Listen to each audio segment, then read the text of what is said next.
الرحمن الرحیم۔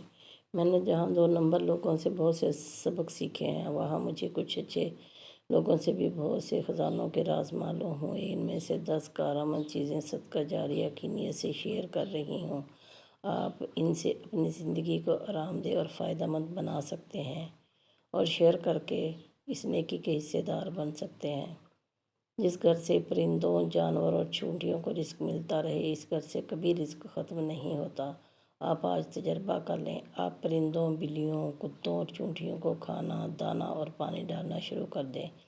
آپ کے گھر کا کچن بند نہیں ہوگا اور آپ پر رزق کے دروازے کھلے رہیں گے۔ آپ اگر اپنی راہ سے بھٹکی ہوئی اولاد کو راہ راست پر لانا چاہتے ہیں تو آپ غریب بچیوں کی شادیاں کرا دیں۔ انشاءاللہ آپ کی اولاد نیک ہو جائے گی۔ آپ تجربہ کر کے دیکھ لیں۔ آپ غریب بچیوں کی شادی کرائیں، آپ انہیں گھروں میں آباد کروائیں، آپ اپنی اولاد پر اس کے اثرات دیکھیں گے اور یہ اثرات آپ کو حیران کر دیں گے۔ اللہ تعالیٰ غریبوں میں کپڑا تقسیم کرنے والوں کو کبھی بے عزت نہیں ہونے دیتا۔ آپ اگر چاہتے ہیں آپ کے مخالفین آپ کو بے عزت نہ کر سکیں تو آپ غربا میں کپڑے تقسیم شروع کر دیں۔ بالخصوص آپ غریب بچیوں اور بیواؤں کو لباس اور چادریں لے کر دینا شروع کر دیں۔ آپ مرنے کے بعد تک باعزت رہیں گے۔ آپ کا بڑے سے بڑے مخالف بھی آپ کی بے عزت نہیں کر سکے گا۔ آپ لوگوں کی ستر پوشی کا بندوبست کریں، اللہ تعالیٰ آپ کی برہنگی ڈھانپ دے گا۔ آپ اگر ڈپریشن کا شکار ہیں تو آپ دوسروں کے لیے ٹھنڈے پانی کا بندوبست کر دیں، کنواں کھدوا دیں، غریب کے گھر موٹر لگوا دیں یا پھر گھر کے سامنے ٹھنڈے پانی کا کولر رکھ دیں۔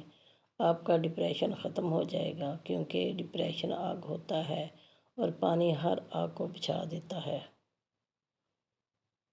آپ اگر اپنی زندگی میں شکر اور اطمینان لانا چاہتے ہیں تو آپ لوگوں کو کھانا کھلانا شروع کر دیں۔ آپ کا دل اطمینان کی نعمت سے مالا مال ہو جائے گا۔ آپ کو اولیاء کرام کی ذات میں اطمینان نظر آتا ہے۔ یہ اطمینان تواضع کی دین ہے اور آپ بھی متواضع ہو جائیں۔ آپ کی زندگی سے لالچ کم ہو جائے گا اور آپ مطمئن ہو جائیں گے۔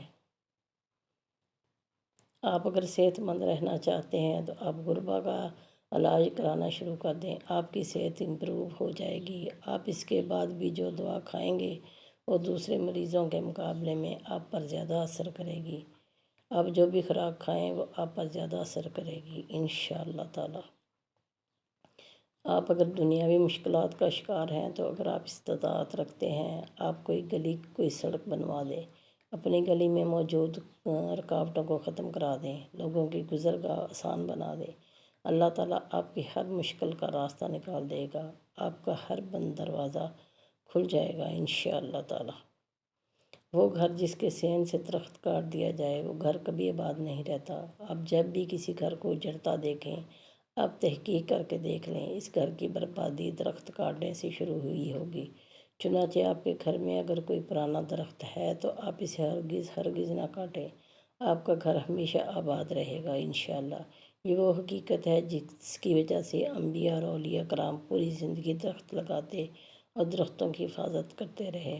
میرے پیارے بہن بھائیوں، اگر آپ کو ویڈیو پسند آئی ہو تو ویڈیو کو لائک کریں، دوستوں کے ساتھ شیئر کریں اور میرے چینل کو سبسکرائب ضرور کیجیے۔ شکریہ، اللہ حافظ۔